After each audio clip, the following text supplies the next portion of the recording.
Right, well, at long last, I think I've finished. So the clay work is now all done. Now from here, it goes straight over to the other side where we have the workshop, and I'm going to make a mould of it. So I'm going to meet you over there in a bit. I'll be taking this apart. So it'll be I'll be taking out the bubble gum and taking off bunches so that I get a really simple mould for it. I'm just putting the rubber together. I thought you might like to see this just happening.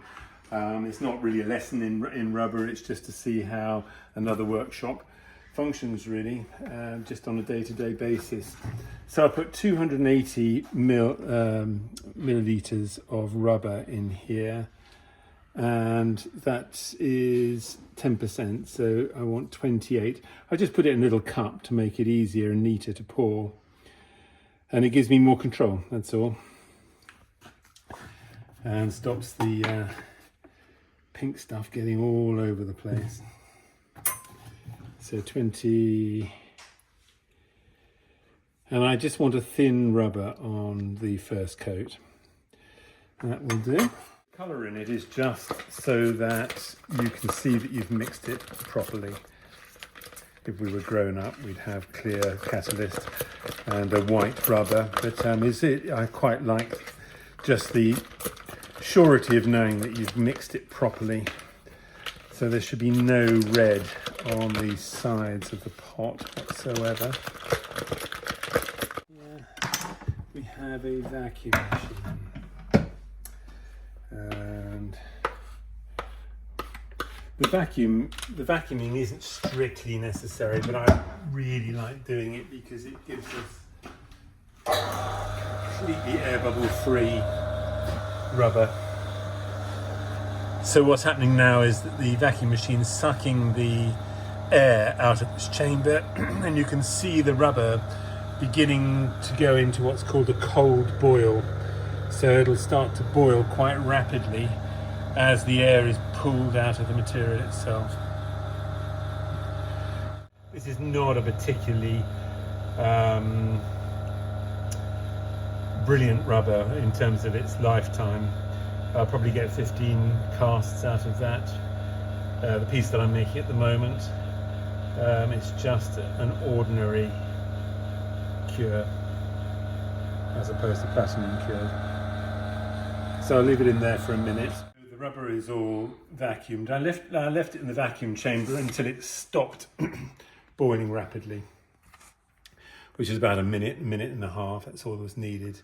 And I'm starting from the bottom in areas. Generally speaking, it's sensible to start from the bottom and work upwards as opposed to the top and work down. The reason for that is that it doesn't then drip all over your hands as you get further down the sculpture.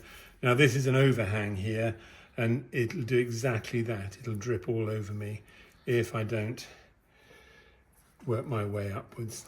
And I don't wear gloves for this. It's a good discipline, I think. It doesn't matter if you get rubber on your hands, it's just slippery and horrible. But it stops you from getting messy. I hate having rubber on my hands. So wearing no gloves makes me much more careful, much neater. So as I'm getting to the clay work is actually still quite soft. So I don't want to brush over the top of it. I'm rolling the rubber into it like so.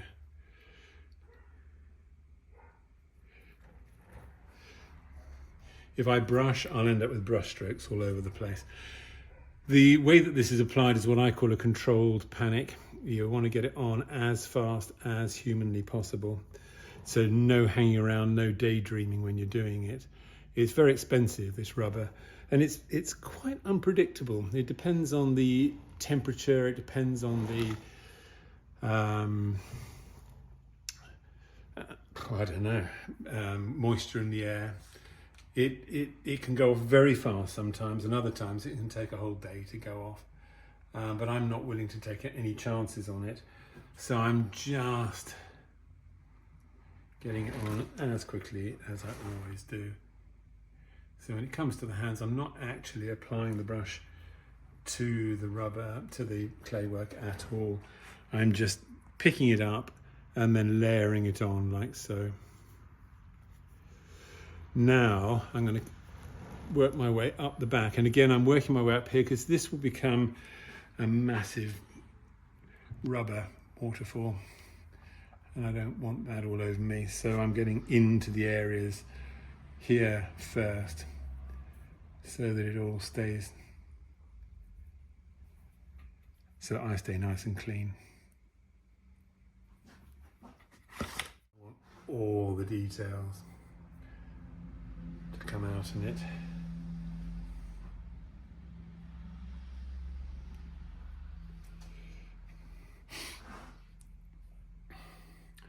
I love this stage. It's the end of the worry.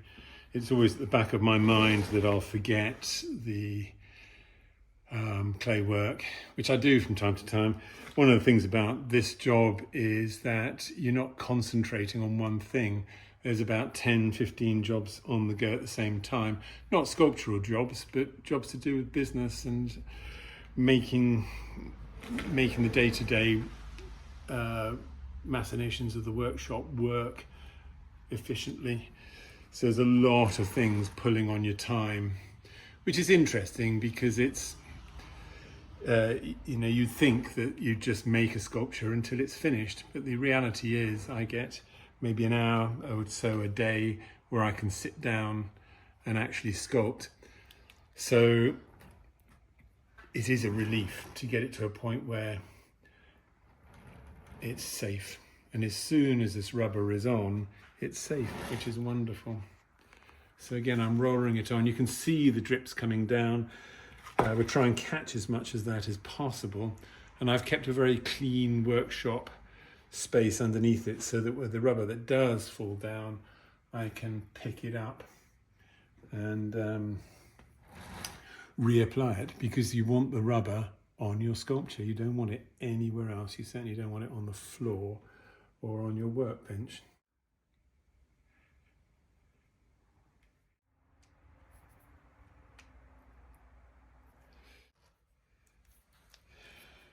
When it comes to the base, because it's made out of wood, I don't have to be nearly so careful, and I can do a much more conventional paint technique on it, where I'm just getting the rubber to cover the surface. That's all I'm after.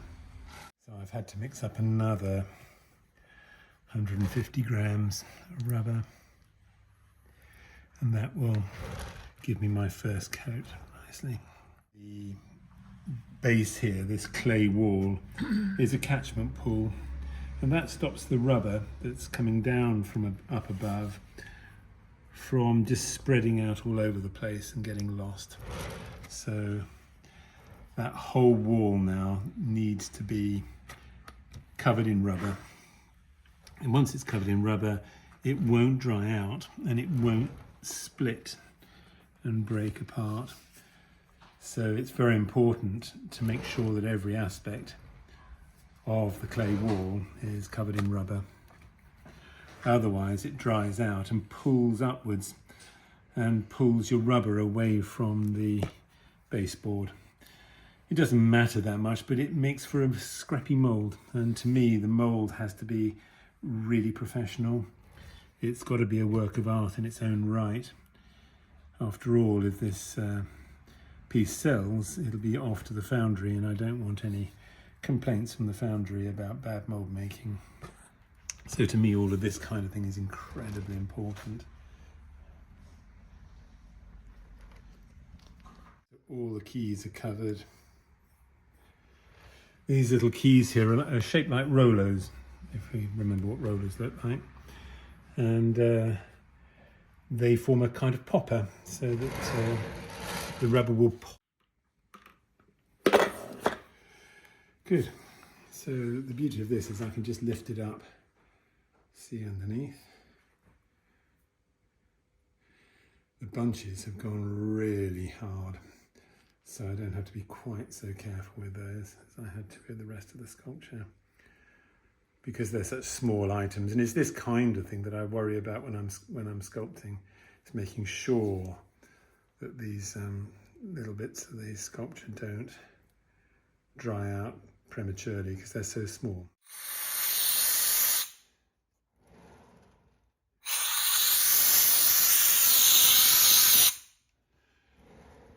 So I'm just using compressed air to get the residual air bubbles out.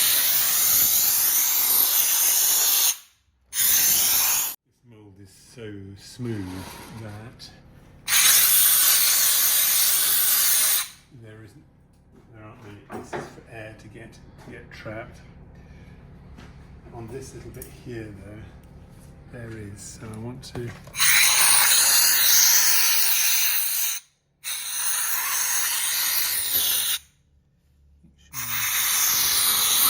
I've got to every little bit.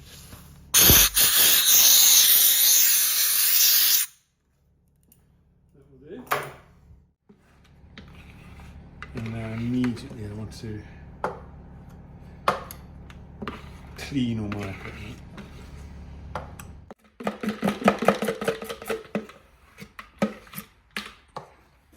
Right, and that bit of spare rubber goes straight into the catchment pool there. That's it. Everything's wiped down, including the brush, and then I'm going to use white spirit to clean everything up.